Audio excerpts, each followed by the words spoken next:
The fight for the future is now.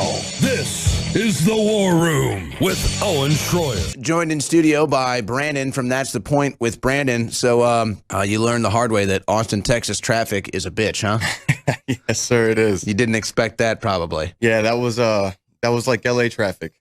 That was pretty tough. You probably feel like you're in LA now, in Austin, almost. It's very similar. It's very similar, and with traffic especially, I didn't expect it 100%. But also, you know, the city, the way I've seen, and with the whole tent thing going on, and the ordinance that was passed, it's slowly turning into a California. So I kind of almost eerily felt right at home. So we'll talk about that with you on the other side, the Californication of Austin, Texas. We will talk about you were there at the meeting where we had a couple people shout down the city council talking about the homelessness, trying to address that, and also an event you were at last night with a documentary addressing the social media censorship. So Brandon from That's the Point with Brandon is with us in the next segment. Do not go anywhere, because I think the chill force might be wearing off, so I could pop off at any moment, folks. You never know. We'll be right back. That's the Point with Brandon is the YouTube channel. Also on Twitter, where you can follow him and all the great video work he does out in California, where I don't want to spend too much time on this, but you've seen it firsthand. You were at the meeting on Tuesday. Kellen McBreen has the story at Infowars.com. Infowars exclusive. Austin, Texas is rapidly spiraling into a hellhole.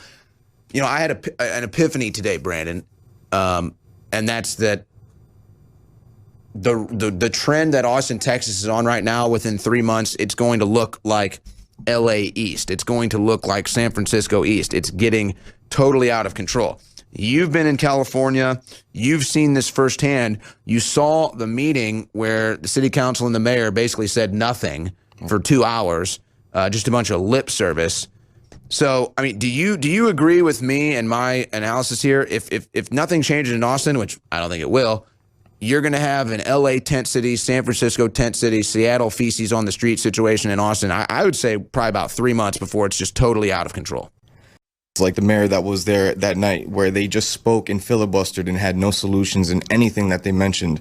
It's just pretty evident the path that it will lead to, such as like Skid Row and things of that nature, how LA's turned for the worst, and how San Francisco has turned for the worst. I believe that the track record of leadership like that, I mean, the evidence is plain to see where it's going to lead you to.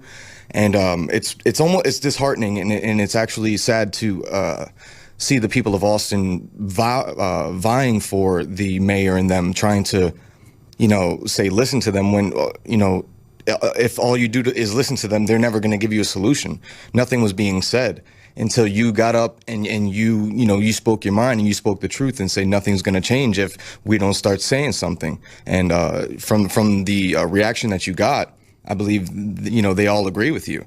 And so a lot of people are scared to speak up for some reason. So, it's imperative for people like you and anybody else out there that, has something to say. Don't be afraid to say it. Stand up, because, we're their constituents, so.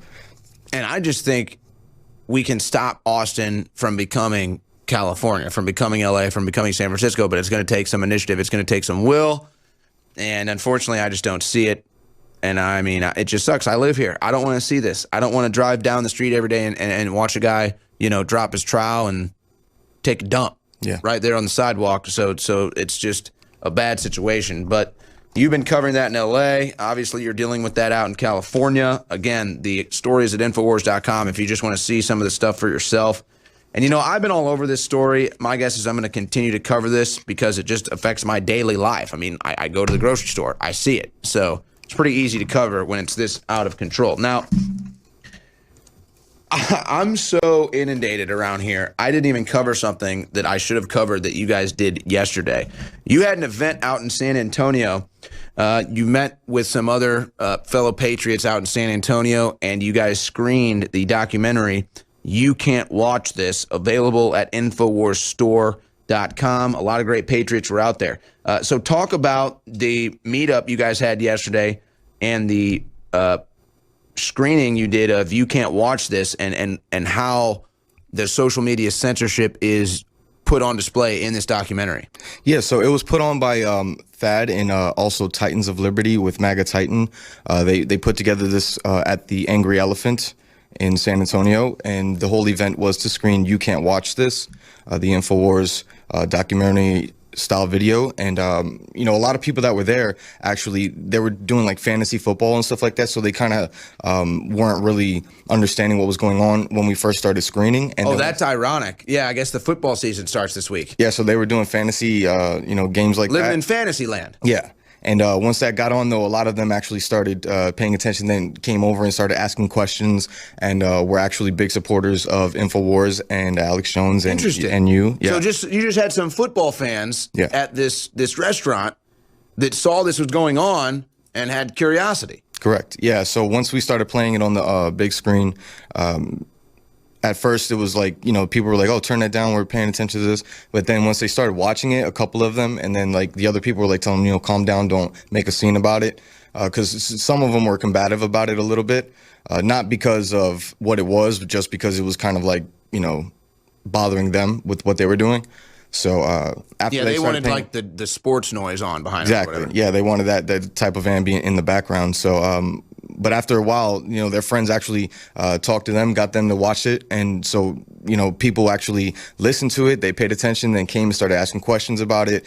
It was a really good turnout. It really was. You know, I'm glad you say that, because that brings a thought back in my mind that I had yesterday, and I wasn't really able to get out. But you know, we've become, I think, a little complacent and a little too comfortable in the Trump administration, and that's. I think it's kind of natural. You've got a lot of new people that are coming up and getting a lot of popularity and notoriety for supporting the president and just being a conservative on social media, so they get a little comfortable. But, you know, I realized something. I'm so glad you said that. We forget we're in a revolutionary war right now. Absolutely. And the moment you get comfortable during a revolutionary war is the moment you lose the revolutionary war. And so I'm thinking about how you guys are at this place. You're screening this revolutionary documentary, and at first people are just kind of like, you know, shut this noise off. But then eventually the curiosity strikes, perhaps even the importance of what's being screened strikes. But that's what it's about. I mean, imagine like if you're at, you know, some pub or something in the 1770s, and you've got patriots over here discussing stuff, and somebody comes by and says, hey, quit talking about, you know, starting your own country, you independent weirdo that hates the king. You know, do you think they're going to bow down and say, oh, sorry for offending you? No, they're going to say, hey, you know, you should be paying attention to this. This is revolutionary stuff happening. No, absolutely. And so that kind of scenario happened a little bit in the beginning, where we were like, when the hecklers were saying, hey, turn that down or whatever, basically we were like, you know, pay attention to what's going on. And it's going to be affecting you eventually if you have any type of concern for your political outcome. And they did take the time to listen, man, and it was actually encouraging to see. And then them coming to ask questions after was actually pretty amazing part. And I got to interview Sandra Whitten, who's running for the House of Representatives in District 28. She was there also watching the video, and she supports what you guys do. And I asked her about, when I did the interview, I asked her about what type of steps would she, you know, start taking to try to adjust the censorship. And so she gave pretty good answers, and she didn't beat around the bush like a lot of them do, how they just kind of like, so she got to the answer, she got to the meat of it. The interview will be coming out soon about that also. But yeah. Will that be on your YouTube channel? Yeah, that'll be coming out. That's the point with Brandon's YouTube channel. You're going to have the interview. Put that image back up, guys, just so I can remember the lady's name. What was her name? Sandra Whitten. It's not up yet, but it will be up. There you go. So it's funny, though, you air that documentary about all the people that are getting banned on social media, you know, YouTube, Facebook, the like. This story comes out of the Scottish Sun. I didn't see this one. The social media girls scooped me on this. YouTube refuses to remove videos of Alicia McPhail's evil killer Aaron Campbell after sickos re-upload clips. So somebody, I guess, was reporting these videos from this murderer that are on YouTube, and YouTube doesn't take them down, but this broadcast doesn't even last a day. It's sickening because I just had the Pride Exposed video removed by YouTube for hate speech. Which isn't even your content. You're walking around the street filming their event. Asking people questions and discussing the topic on if kids should be subjected to drag lifestyle out there at such a young age. Dude, is oh my considered gosh. hate speech. Dude, you know what you should do? You should do a video response to that and like apologize. Like, oh, I'm sorry for the video. And you should be like, I think young boys should have men's junk in their face. I think we should put butts and Johnsons in young children's face.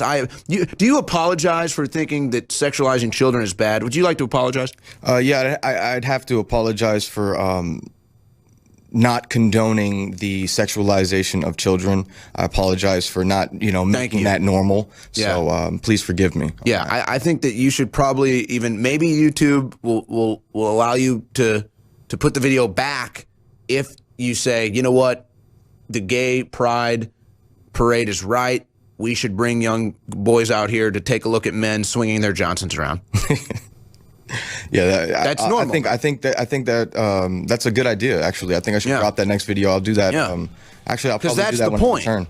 That is the point. That is the point. You have to apologize. You have to bend your knee to evil, and you have to bend your knee to the sexualization of children. Right. And you can't have a voice to stand up against it. That's the point of Drag Queen Storytime. That's the point of the Gay Pride Parade. Just sexual deviancy and show it to the kids. You can find it all on That's the Point with Brandon. Check that stuff out. New videos coming. All right, that does it for the War Room. You stay classy, Info Warriors.